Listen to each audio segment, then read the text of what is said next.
సరే lorry number తెలుసా? తెలీదు. ఆ లారీ మీద ఏదైనా రాసుందా? అదంతా చూసే టైం లేదు. నిజంగానే ఆ లారీ గుద్దడానికి వచ్చిందా? ఆ? లేక నా దగ్గర సింపతి కొట్టాలని చూస్తున్నావా? ఏంట్రా బోండా నువ్వు మాట్లాడేది? నన్ను బోండా అన్నావంటే మొహం పగిలిపోద్ది. ఏం జరుగుంటుందో నేను చెప్పనా? నువ్వే ఎక్కడో బండిని గుద్దేసి నా దగ్గరకు వచ్చి ఎవరో నన్ను గుద్దడానికి వచ్చారని చెప్తున్నావు. అలా చెప్తే నిన్ను అనుమానించే ఈ కరణ్ అయ్యో నా ఫ్రెండ్కి ప్రమాదమని కోపడ్డానికి వస్తాడని అనుకున్నావు. ఆ? నువ్వు ఈ ఊరికి ఎందుకు వచ్చావో నీ ప్లాన్ ఏంటో అంతా నాకు తెలుసు.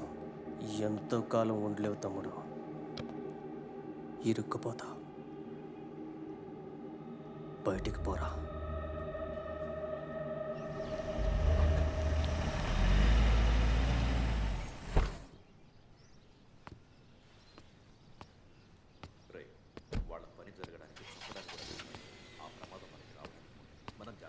శర్వా, నీకేం కాలేదు కదా?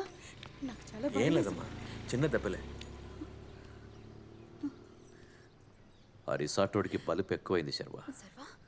ఇంతవరకు ఊర్లో సమస్యలు సృష్టించాడు, ఇప్పుడు కుటుంబంలో కూడా వాడి మొహం వాడేం చేస్తాడు? లేదు శర్వ, ఎవడో వచ్చి నా కొడుకు మీద చేసిన తర్వాత కూడా వదిలేస్తే ప్రజలకి మన మీద నమ్మకం పోతుంది. చూడు శర్వ, నీకేమనిపిస్తే చెయ్యి. నాన్న ఏం మాట్లాడుతున్నారు? సర్వాకి మీ రాజకీయాలు వద్దు. ఇవన్నీ రాజకీయాల్లో జరిగేవేనమ్మా. అక్క, మా నాన్న చూడని గొడవలా? వాటికి వేపడి ఊరికే ఇంట్లో కూర్చోను. వద్దంటే వద్దు. ఏం చేసినా మన కుటుంబం సంతోషం కోసమే కదమ్మా. నాన్న అక్క, ఎందుకు టెన్షన్ అవుతున్నావు? ఏయ్, నీకు అసలు ఏం తెలీదు. నువ్వు నోర్మై. నాన్న, ఇక మీదట సర్వ దగ్గర రాజకీయాలు పార్టీ అంటూ ఏం మాట్లాడొద్దు. మీ వల్ల మీ రాజకీయాల వల్ల తనకు ఏ ప్రమాదం జరగకూడదు. లోపలికి పో. పోమని చెప్తున్నాగా.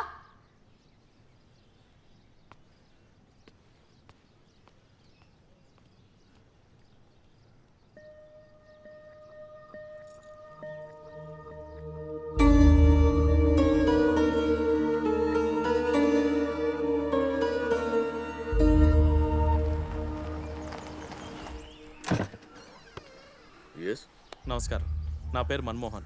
మీతో కొంచెం మాట్లాడాలి.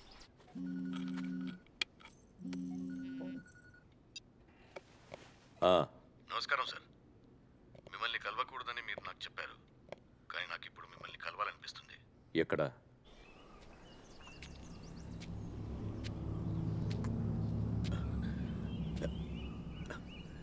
ఎలా వచ్చారు? కార్ కనిపించడం లేదు. షార్ట్ కట్లో. Yes, I know. మీ దారి ఎప్పుడు దొడ్డిదారి కదా సార్.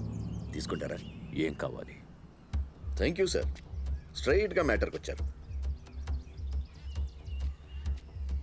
పారిపోయిన తమ్ముడిని తలుచుకుంటూ పెళ్లి చేసుకోకుండా ఉన్న మీ అమ్మాయికి పెళ్లి చేయడం కోసం తమ్ముడిగా నటించడానికి ఒక అబ్బాయి కావాలని అడిగారు. నేను పంపించాను.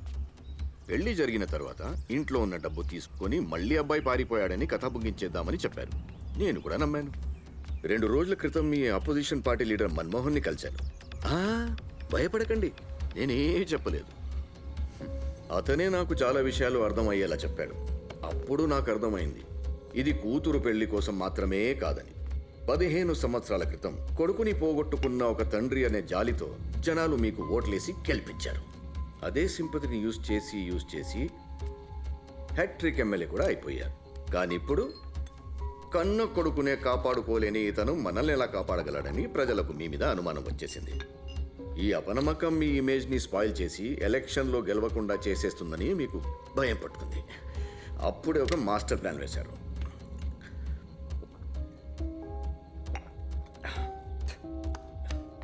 పారిపోయిన కొడుకు తిరిగి వచ్చేశాడు, రాజకీయ వారసుడు దొరికాడన్న సంతోషంలో జనాలు ఓట్లేస్తారు. మీరు ఎమ్మెల్యే అయిపోవచ్చు, అమ్మాయికి పెళ్లి కూడా చేసేయచ్చు. ఒకే దెబ్బకి 2 పిట్టలు. నేను మీకు ఎంత హెల్ప్ చేశాను కదా. ఎంత కావాలి?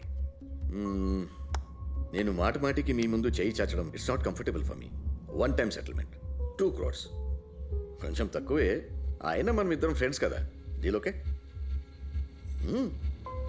Yes.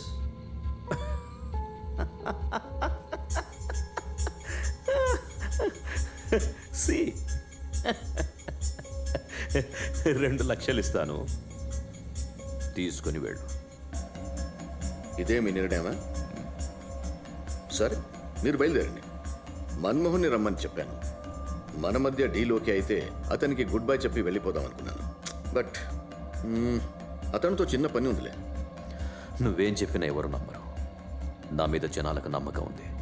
You are a bad politician. I'm an ugly police officer. వికీ ఒరిజినల్ డాక్యుమెంట్స్, మన ఇద్దరి ఫోన్ కాన్వర్జేషన్స్ అన్ని రికార్డ్స్.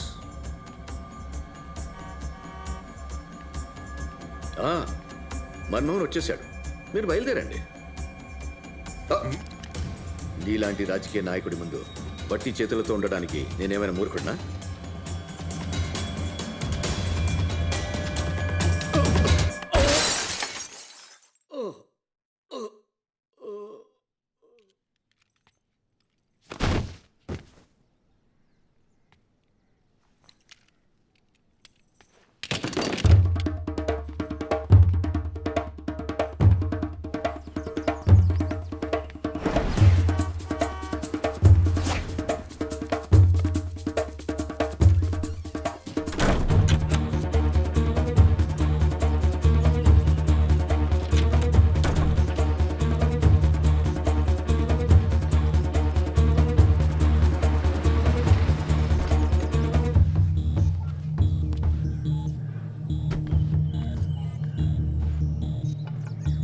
జీవనం సార్,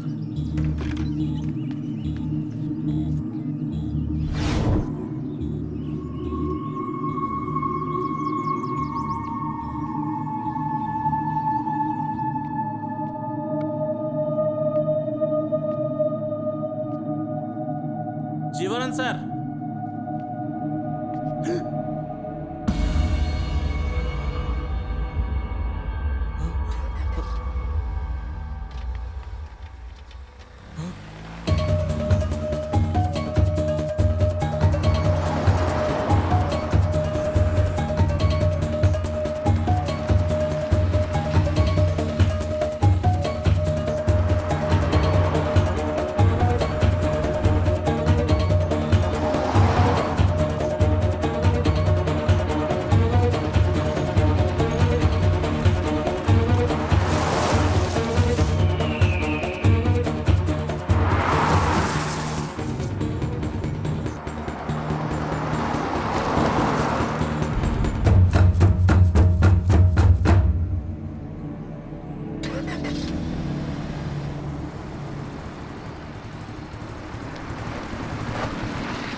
ఇటువైపు కారు ఏమైనా వెళ్ళిందా? సార్ ఏ కారు వెళ్ళలేదు సార్. ఇది రిజర్వ్ ఫారెస్ట్ ఏరియా. ఇటువైపు ఎవరిని వెళ్ళనివ్వం. సార్ డిక్కీ ఓపెన్ చేయండి.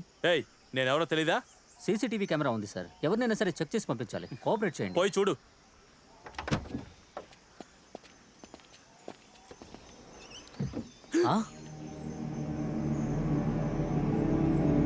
సార్ ఏంటి సార్ ఇది? ఏంటే నీ ప్రాబ్లం? ఏయ్ సార్, ఏంటయ్యా ఇది? సార్ నాకేం తెలియదు సార్. ఎవరితను? నిజంగా ఇతను ఎవరో నాకు తెలియదు సార్. నా బండిలోకి బాడీ ఎలా వచ్చిందో తెలియదు సార్. నేను చెప్పేది నమ్మండి సార్. స్టేషన్ కాల్ చేయవా? ఏం చెప్తున్నావు నువ్వు? నమ్మలేకపోతున్నాను. ఛ ఛ ఛ ఛ ఛ ఛ. ఇవాళ ఉదయం కూడా నాకు ఫోన్ చేశారు. నేను గోవాకి రిటర్న్ వెళ్తున్నాను, మీరందరూ ఒకసారి ఫ్యామిలీతో రండి అని. ఆయన్ని మీరు చివరిసారిగా ఎప్పుడు చూసారు? ఇప్పుడే పార్వతి బర్త్డే రోజున. మన్మోహన్కి ఆయనకి ఏంటి సంబంధం? ఆయన్ని తనందుకు చంపాలి? అదే అర్థం కావట్లేదు. హత్య ఇంకెవరైనా చేసి ఉండొచ్చు కదా. లేదు, మన్మోహన్ ఒక టైప్ మనిషే, కానీ హత్య చేసేదాకా వెళ్తాడని నేను అనుకోవట్లేదు. ఆ, అన్నట్టు నువ్వు ఆయన చివరిసారిగా ఎప్పుడు చూసావు? ఆ? ఆ, మా నాన్న చెప్పారు కదా అక్క బర్త్డే రోజున. అంటే ఆయన ఊరికి వచ్చిన తర్వాత నిన్ను కాంటాక్ట్ చేయలేదా? పిలిచారు. గోవా కేసు విషయంలో 2 రోజుల ముందు పిలిచారు. మరి ఇవాళ ఆహా, ఆయన ఇక్కడికి వచ్చినప్పుడు ఎక్కడున్నారు, ఏం చేశారని నీకు అసలు ఏమీ తెలియదు. అసలు తెలీదు. కాదర్ చెప్పు. సార్, మన్మోహన్ జీవనంద తెలుసని ఒప్పుకున్నాడు. ఇవాళ ఉదయం అతనున్న చోటుకెళ్ళి చూశాను. ఎక్కడ? Pristine valley. ప్రిస్టన్ వ్యాలీయా? మెట్టుపాళయం ఇన్స్పెక్టర్ నీ విషయంలో చాలా ఆత్రంగా ఉన్నాడు. నీ జాతకం మొత్తం ఇందులో ఉంది. ఇది తన చేతికిస్తే నమిలేస్తాడు. నేను అక్కడికి వస్తున్నా. అంకుల్, జీవనంద్ ఎక్కడ స్టే చేశాడో తెలిసింది. నేను అక్కడికి వెళ్ళొస్తాను. సరే, ఓకే కదా. పాపం మంచి మనిషే, కానీ ఏ టైంలో ఎవరికి ఏం జరుగుతుందనేది ఎవరని చెప్పలేం కదా.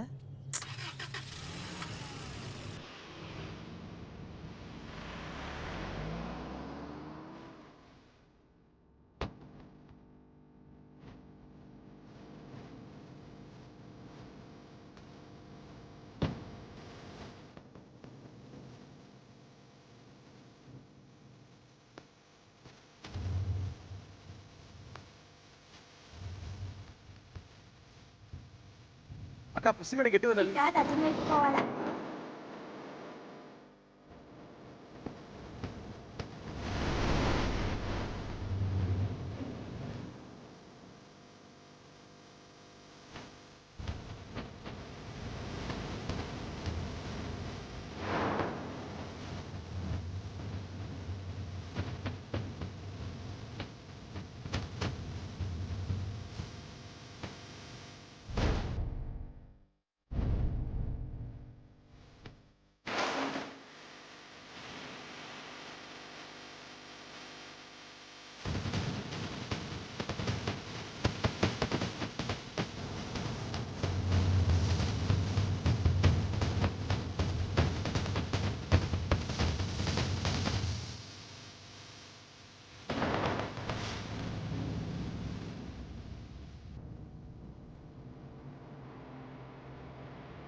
హాయ్ మామ.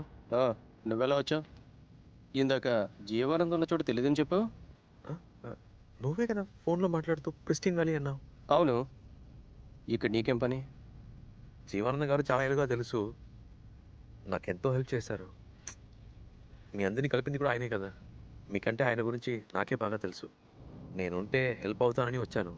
అది మాత్రమేనా, లేదా ఇక్కడ నీకు సంబంధించింది ఏమైనా ఉందా? రే, ఈ హత్య నాకు అంటకూడదు అనుకుంటున్నావా? ఈ రోజంతా నేను ఇంట్లోనే ఉన్నా, కావాలంటే అమ్మని అడుగు. ఇవాళే జీవానందం చనిపడే నీకెలా తెలుసురా? ఏంట్రా పోలీస్ ఆఫీసర్ అయి ఉండి నువ్వు ఇలా? మా నాన్న చెప్పారు కదా ఉదయం జీవానంద్ ఫోన్ చేశారని.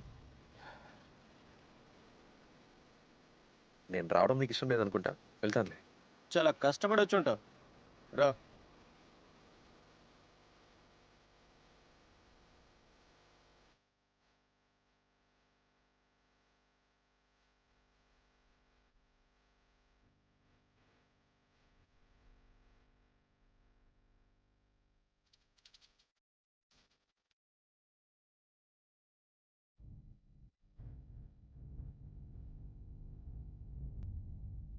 మొత్తం అంతా చెక్ చేయండి, ఏది మిస్ కాకూడదు. Yes sir. అది పోలీసుల పని, వాళ్ళు చూసుకుంటారు.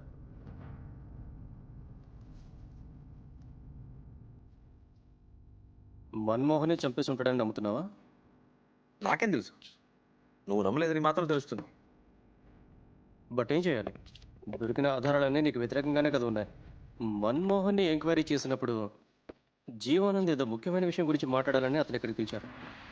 వచ్చినప్పుడు ఇక్కడ ఎవ్వరూ లేరు, నేల మీద ఈ బ్లడ్ని మాత్రమే చూశాడు. ఆ టైంలో బయట ఒక గ్రే కలర్ కారు వెళ్ళడం చూశాడు. దాని నెంబర్, మోడల్ ఏది చూడలేదని చెప్తున్నాడు. సో అతను రావడానికి ముందు ఇక్కడికి ఎవరో వచ్చి వెళ్ళారు. అవును, మీ ఇంట్లో కూడా ఒక గ్రే కలర్ కారు ఉంది కదా? అవునరా, నేనే చంపాను. వడదా కాదు చెప్పాడు, నువ్వు నమ్మావు. అప్పుడు ఎందుకు పోలీసులు పట్టుకున్నప్పుడు జీవనం ఎవరో తెలియదు అన్నాడు? భయంలో ఒక్కొక్కరు ఒక్కోలా రియాక్ట్ అవుతారు. ఆ, సడన్గా కారు డిక్కీలో డెడ్ బాడీని చూసిన భయంలో తెలియదని చెప్పుంటాడు. It's quite natural.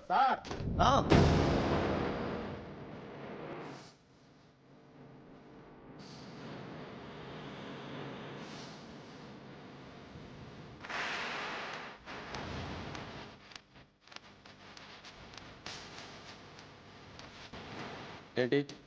Sir cash.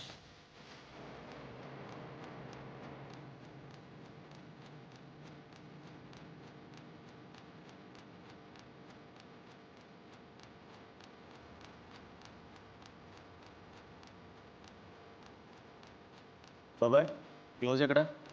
బండిలో ఉంది సార్. తీసుకురండి. Okay sir.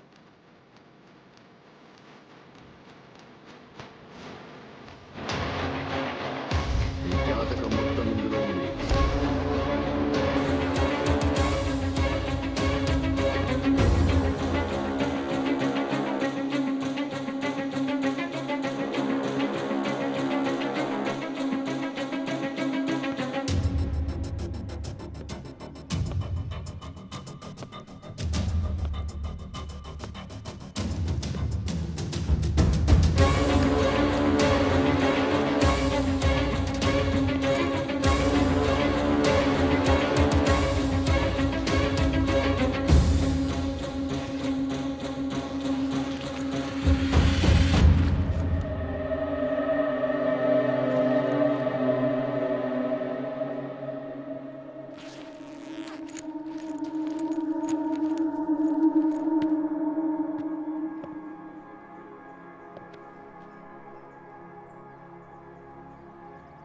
ఆ ఫైల్ ఎక్కడుంది?